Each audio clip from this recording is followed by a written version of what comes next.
Bonjour. Avant tout, merci à l'Université Paris-Dauphine d'avoir organisé ce débat sur mobilité connectée, mobilité autonome.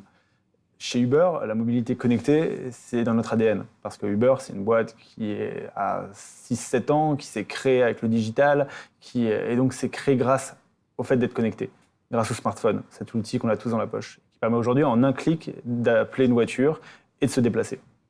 Et cette mobilité, ça change tout. Parce qu'à partir du moment où ça marche très bien et qu'en un clic vous avez une voiture, eh bien ça devient simple. Et ça vous permet de changer dans vos usages et d'arrêter notamment d'avoir une voiture autonome, une voiture individuelle. Et cette voiture-là, individuelle, c'est quelque chose qui prend beaucoup de place dans nos villes aujourd'hui. C'est des voitures qui sont utilisées 3% du temps, donc le reste du temps elles sont garées, et ces parkings, ça utilise 15% de l'espace public.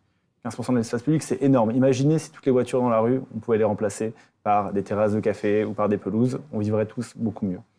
Et donc, le fait de pouvoir se déplacer facilement, en complément des transports en commun, et c'est pour ça que c'était très intéressant d'intervenir aujourd'hui à côté du STIF et de Keolis, car c'est un écosystème de transport qui doit être proposé aux citoyens pour faire en sorte que la mobilité soit fluide et que pour chacun de vos trajets, vous puissiez soit prendre un métro, un RER, un bus, un Vélib, une Autolib, ou un VTC ou un taxi. Et la marche à pied, évidemment, pour les trajets plus courts. Et c'est dans ce cadre-là que nos villes vont mieux vivre, mieux respirer, et qu'on va inventer une mobilité du futur.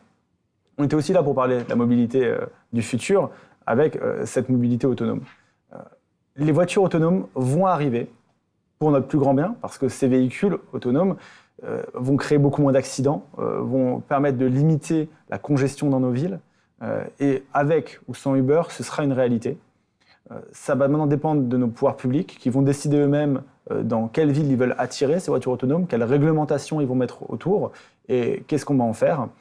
Ce véhicule autonome va permettre donc, du coup, de fluidifier le trafic, d'éviter d'avoir une voiture individuelle. Ça va être des véhicules serviciels, et donc même l'habitacle va être repensé. Et ça, personne ne sait aujourd'hui ce que ça va donner.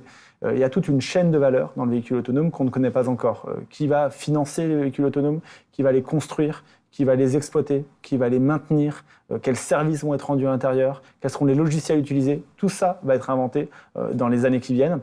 Mais pour permettre d'avoir une ville plus fluide, et pas seulement les centres-villes, aussi on pense à Paris et au Grand Paris.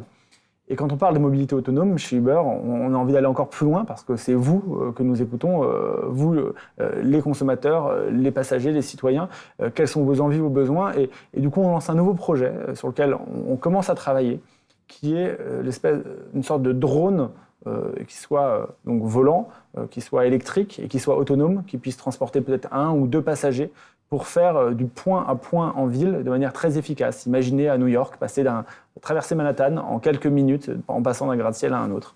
Et c'est pour ça que cet écosystème de la mobilité est en pleine transformation. Et c'est extrêmement intéressant d'avoir pu aborder cela aujourd'hui à l'Université Paris-Dauphine.